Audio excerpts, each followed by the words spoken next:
And then we have full-blown asymmetry. Draw a line down the center of this photograph by Otto Steiner, and you see nothing similar on one side of the picture plane and another. It's called counterbalance. Look at Chinese art. Look at Asian art. Eastern balance. That's what they like to do. And the beautiful silk screen and scrolls and works of art from the East. And guess what? In the middle 1800s, the Impressionist artists learned that from the Eastern culture. Not because they went to China or Japan, but a blockade that had been in place for over 200 years was broken by Matthew Perry, U.S. Admiral Matthew Perry, broke the blockade that had frozen the trade between the East and the West for over 200 years, forced Japan to open up their country and their trade. It was a big deal. It changed the world because suddenly we have beautiful porcelain vases and all the artifacts from the East showing up in Paris. The woodblock prints that we used for packing, like we use our newspaper. And the artists there, who happened to be the Impressionists, would see these woodblock prints and how the Japanese artists balanced their space in an asymmetrical way. And so you see Degas, and you see all of the other Impressionist artists starting to change the way they balance pictorial space using asymmetry. Nothing happens in a vacuum, right? Now today we can go on the internet and see everything everywhere. But that blockade allowed the Eastern cultures to start showing up in Western Europe, changing art and influencing art. So here we see the photography, 1 foot walker, asymmetrical balance. Okay, now the plot is going to thicken. I'm going to show you 3 more kinds of balance, actually 4, that build off of those 3 basics. Now this may be visually confusing, but what you need to do is just memorize what the image is representing by the author. Horizontal balance means comparing from side to side. Side to side. Here we have a beautiful photograph of the Lower Antelope Canyon. And the distribution of shape and value from one side to another is being compared. Horizontal, side to side. And then we have vertical. Look at top to bottom. Sage, the flowing column of drapery is balanced by these geometric triangulations at the bottom in terms of taking up pictorial space. That's a top to a bottom comparison, not a side to side. It is what it is. No, it is vertical balance. Diagonal balance. Look how your eye goes diagonally across the picture plane. You see the couple here, you see the couple there, and you see this kind of diagonal comparison. A very clever opportunity for Adil Jain with his London portraits. He happened upon a new gold mine here with a couple that were found sitting with their glasses, and then the couple that had been sprayed onto the, looks like a dumpster of some kind. How fortuitous, right? To make that kind of association. Complete with the banana and the yellow, the blue, and the red. Triadic color. Just like a gold, and look at the yellow circle back there. I mean, he didn't stage this, he just found it. It's great. Diagonal balance is all you need to know. And then radial balance.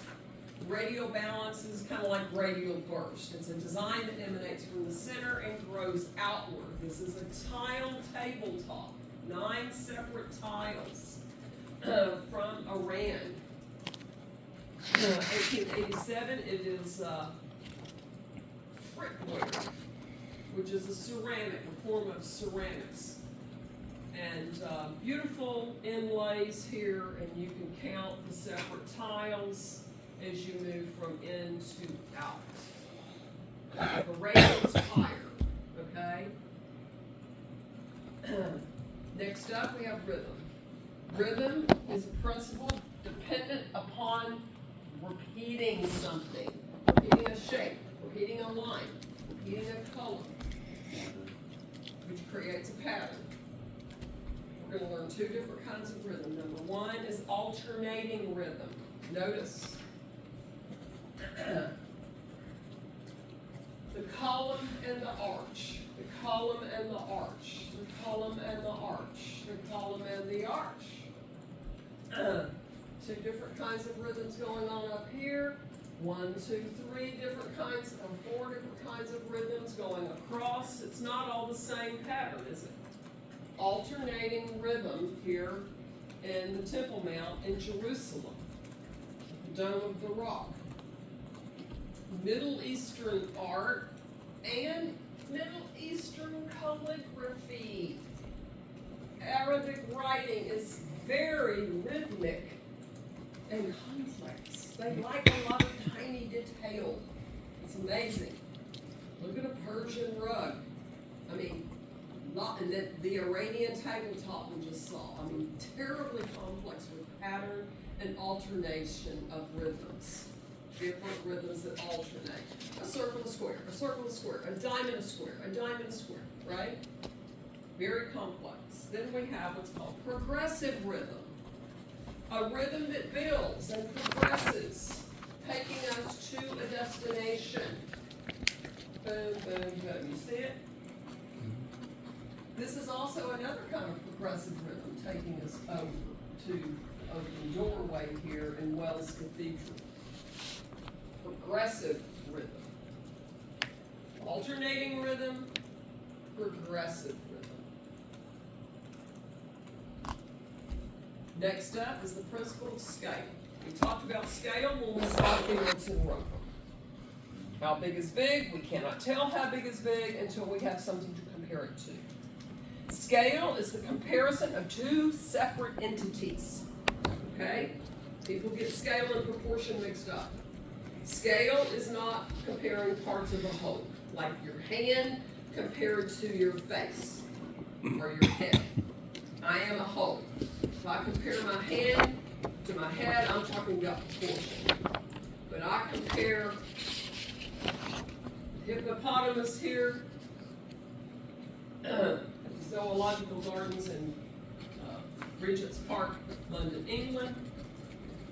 You know, without the reference, if I photoshopped all this away, we wouldn't really know how big he is. He could be a little figurine for all we know. But he is the length of at least a dozen people, stacked side by side by side by side by side. If you haven't seen the size of a hippopotamus lately because you haven't been to the zoo, it's always kind of shocking to see how large these creatures are. He's happy. He's asleep. So this is really kind of an interesting play on rhythms too, if you think about it. Look at the rhythm up here. Boom, boom, boom, boom, boom, boom, boom. And then you've got this kind of linear rhythm going here that's echoed in the water down here. Every work of art has rhythm of some kind. They're all unique to that particular work of art. Scale, comparing 2 separate entities. The hippo compared to the human figure. Hierarchical scale. From the beginning of time, man has shown importance by making the figure or the object larger. It's more important. Uncle Sam is what it's all about here. Recruitment. Buy war bonds. And here we have, as important as the soldiers are, we have an hierarchical scale here of Uncle Sam, who is much larger in the poster design, correct? Signifying importance.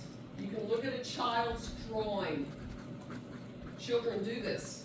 It's a universal thing. You have them draw their family, person that's most important,